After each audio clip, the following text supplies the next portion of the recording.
کہتے ہیں مجھے اپنے نبی کے پاس لے کر چلو. عمر بن خطاب رضی اللہ عنہ وارضا رسول کریم صلی اللہ علیہ وسلم کے پاس آتے ہیں. دروازہ بجتا ہے. مسلمان اندر سے پوچھتے ہیں کون ہے؟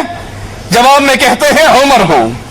مسلمان کچھ پریشان ہوتے ہیں کہ ننگی تلوار ہے, گلے میں لٹکی ہے, اور عمر کی بہادری کا کیا کہنا, عمر کی شجاعت کا کیا کہنا.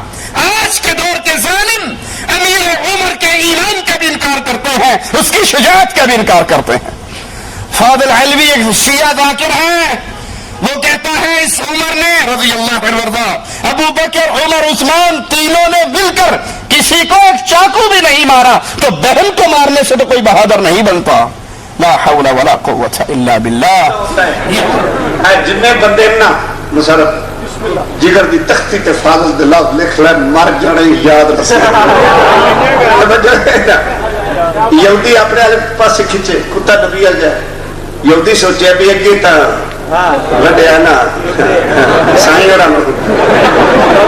ہوں نبی ال جانا پیا. جتنے بندے رسول دے نال آئے نا انہاں کول ہور تے کسے جنگ وچ بندہ مویا کوئی. مینوں قرآن دی قسم غازی دا عالم سامنے جڑا بندہ مینوں کسے روایت وچ دکھایا نا بنا رل کے بھی کسے نوں چاقو ماریا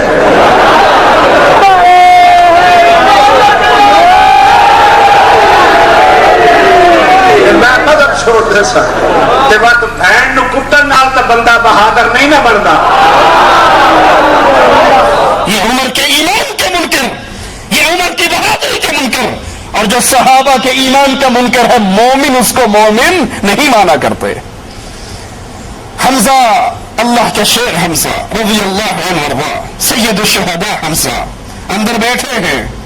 جب پتہ لگتا ہے کہ عمر ابن خطاب آیا ہے, کہتے ہیں دروازہ کھول دو. اگر یہ نیک نیت سے آیا ہے تو اس کو خوش آمدید کہا جائے گا, اور اگر یہ بری نیت سے آیا ہے حمزہ عمر کی تلوار سے عمر کی گردن کو کاٹ ڈالے گا. دروازہ کھلتا ہے, امیر عمر اندر داخل ہوتے ہیں. دو صحابہ اس کی بازوؤں کو پکڑتے ہیں. آقا علیہ السلام کہتے ہیں عمر کی بازوؤں کو چھوڑ دو. اٹھ کر عمر کے دامن کو پکڑ کے جھٹکتے ہیں اور کہتے ہیں عمر ایمان لے آؤ, اسلام لے آؤ. فوراً آواز لگاتے ہیں اشہد ان لا الہ الا اللہ واشہد ان محمد رسول اللہ. اہل ایمان جو چھپ کر اللہ کی عبادت کیا کرتے تھے, میرے عمر کی بہادری کا انکار کرنے والوں, میرے عمر پر تہمت لگانے والوں, اس کی توہین کرنے والوں, کاش تمہارے دل میں ایمان کا کوئی ذرہ ہوتا تو تم محمد کے کسی صحابی کی توہین نہ کرتے. مسلمان چھپ کر اللہ کا نام لیا کرتے تھے, اور اس دن اتنی بلند آواز سے عمر کے اسلام لانے پر نعرہ تکبیر بلند ہوتا ہے کہ مکے کی گلیاں گونج اٹھتی ہیں. مسلمان پہلی مرتبہ اللہ کے نام کو اتنی بلندی سے مکے کی گلیوں میں بلند کرتے ہیں, اس آوازیں کو بلند کرتے ہیں. باہر نکلتے ہیں, کھل کر شرعام اللہ کی توحید کی آواز کو پہنچاتے ہیں. ماموں کے گھر جاتے ہیں, ماموں کو کہتے ہیں میں مسلمان ہو چکا ہوں. ماموں کہتا ہے ایسا نہ کرنا, یہ غلط حرکت نہ کرنا. کہا تم کہتے ہو نہ کرنا, میں کر چکا ہوں, اشہد ان لا الہ الا اللہ. ماموں گھر سے نکال دیتے ہیں. ایک اور قریش سردار کے پاس, قریشی سردار کے پاس جاتے ہیں, ان کو جا کر اس کی خبر دیتے ہیں, وہ بھی اپنے گھر سے نکال دیتے ہیں. پھر جمیل بن عمر کے پاس جا کر امیر عمر اپنے ایمان کا آوازہ بلند کرتے ہیں.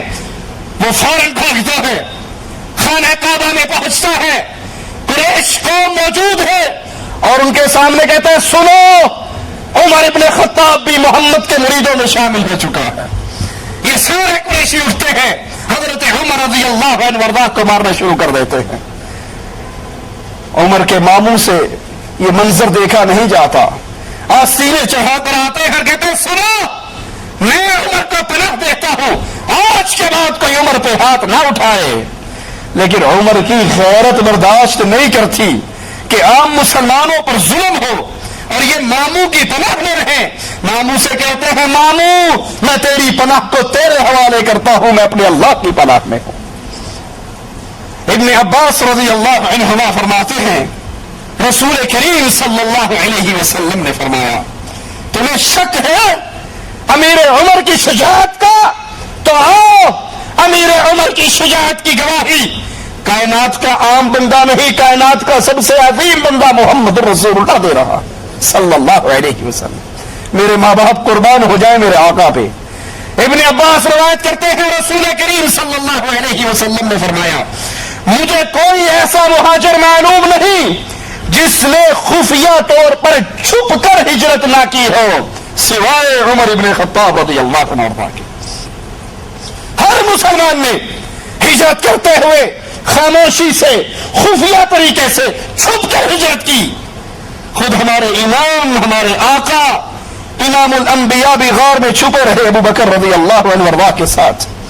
لیکن امیر عمر جب ہجرت کے لیے تیار ہوئے اپنے گھر میں گئے, اسلحے سے اپنے بدن کو سجایا, گلے کے اندر تلوار لٹکائی, تیروں کا نام اٹھائی, نیزہ ہاتھ میں لیا, بیت اللہ میں آئے, بیت اللہ کا طواف کیا, مقام ابراہیم پہ نماز پڑھی اور پھر قریشیوں کے مجمع کے پاس آئے.